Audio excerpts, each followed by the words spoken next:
So yan ang ngayong araw guys, ari nakita yan na ang tawag dito pagkakamada.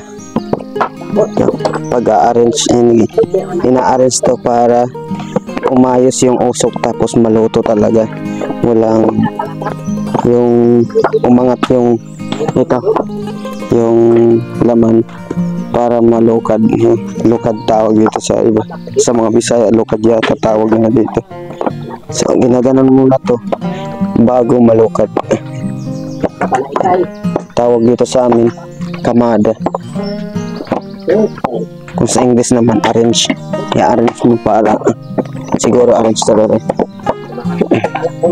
i-arrange mo to para maayos ang pagkaluto.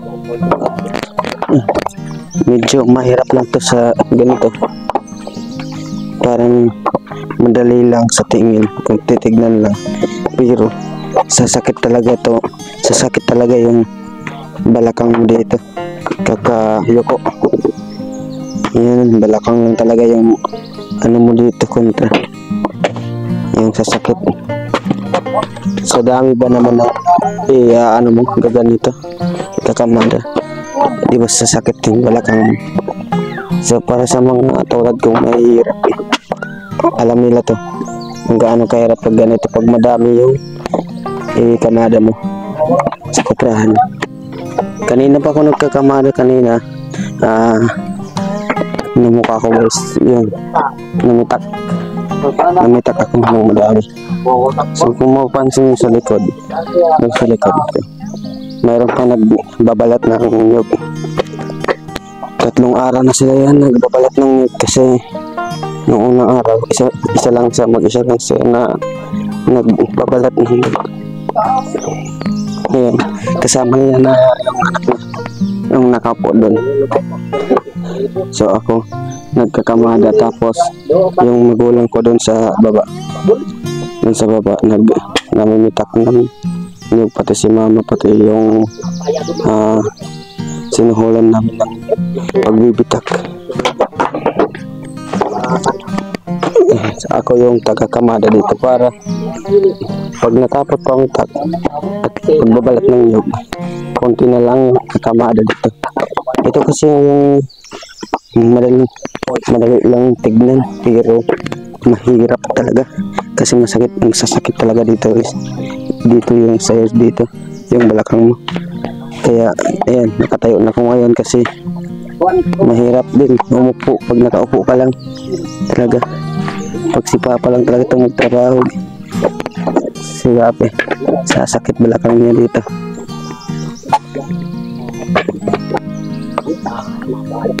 So para sa tulad ko, alam na nila dito, pero sa mga reps naman dyan, yan, sinasabi ko lang, sinashare ko lang sa inyo kung gaano kahirap ng ganito. Tapos binibili lang ng mura, buti pa. So yun guys, panoorin nyo lang guys, keep watching.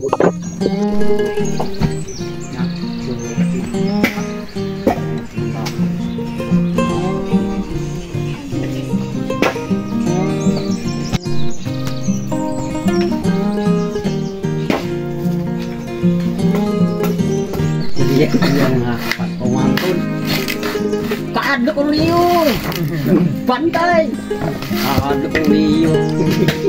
Tawa ko. Kasarian 200, 3. Yan kirdi. Dali na dali daw. Batay.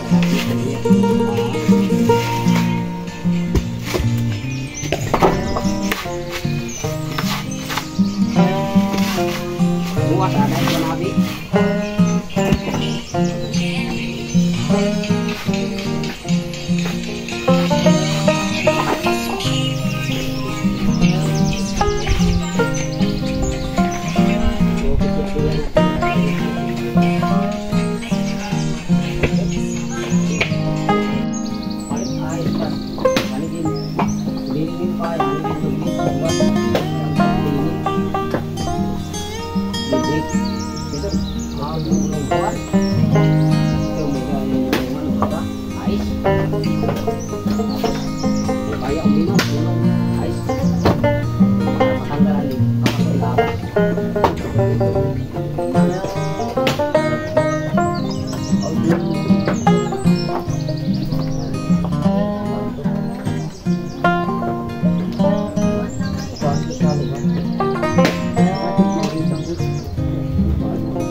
Yan guys, 6 na patong yan mula doon papunta dito. Tapos yung kabila hindi pa yung kalahati, hindi pa ako nakalahati na yun, may konti pang ano dyan space. Yung kalahati dito wala pa. Tapos yung mga binuka, tapos nandun pa yung bubukahin dito pa sa ito yung kalahati niya. Hindi pa ako nakapag-arrange tulad dito. Yan 6 na patong pala to, kaya medyo matagal kasi mahaba-haba din mula doon punta dito. 1, 2, 3, 4, 5, 6 patong. 6 na patong po mula doon papunta dito. So medyo matagal-tagal, masakit na sa baywang guys.